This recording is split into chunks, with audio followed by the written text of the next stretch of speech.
Magandang araw mga kabayan. So ito, mga parts namin. Mga lagayan ng mga parts na pinagpaltan.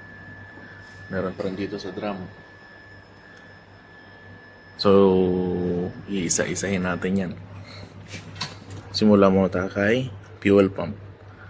Fuel pump and fuel filter function.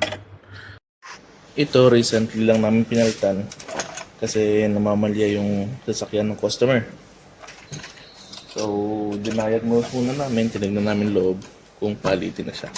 Kaso, nasa 200,000 kilometers na yung sasakyan. Kaya nag-roll out kami, napalitan na. Yun, may gasolina pa nga yun. Yeah.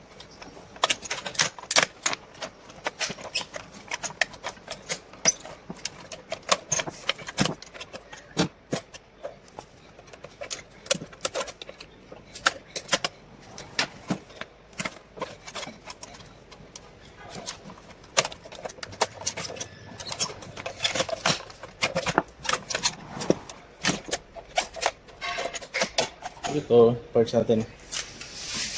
Itong nakikita natin dito, ito yung level niya. Ito yung sumusukat ng level doon sa loob ng tangke.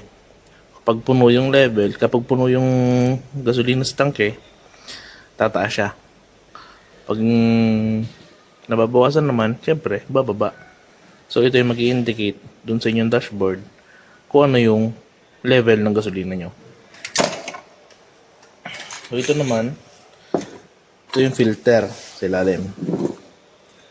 Kita nyo, sobrang dumi na. So yung filter, sinasala niya lahat bago pa pumasok dito sa assembly.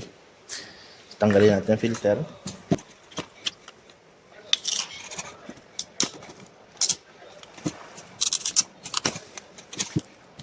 Filter na.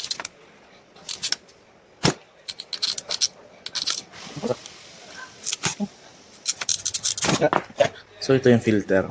So kita nyo, ang filter dapat puti or clear. Kita naman natin, sobrang itim na niya. So trinay namin itong linisan, in-spray ng parts cleaner. Hindi talaga kaya. Then dito naman tayo sa kanyang assembly.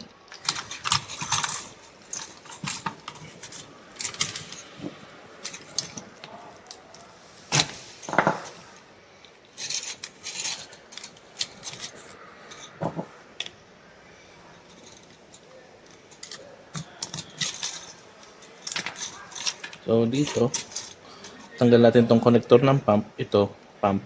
Push lang natin to pababa. Yeah. So ito yung ating fuel pump. Yung fuel pump naman niya nagana pa. Kaso parang namamatay-matay na. Kasi nga, baka pupuro na to ng dumi. So after ng pump, meron pa tayong filter. Ito, filter pa rin to. Pag hinigop ng pump, yung gasolina from tank, sasalain ni filter, may filter pa punta dito. May filter pa to sa loob bago pa siya lumabas papunta dun sa fuel line natin. So ito yung ating fuel tank assembly at yun yung mga parts.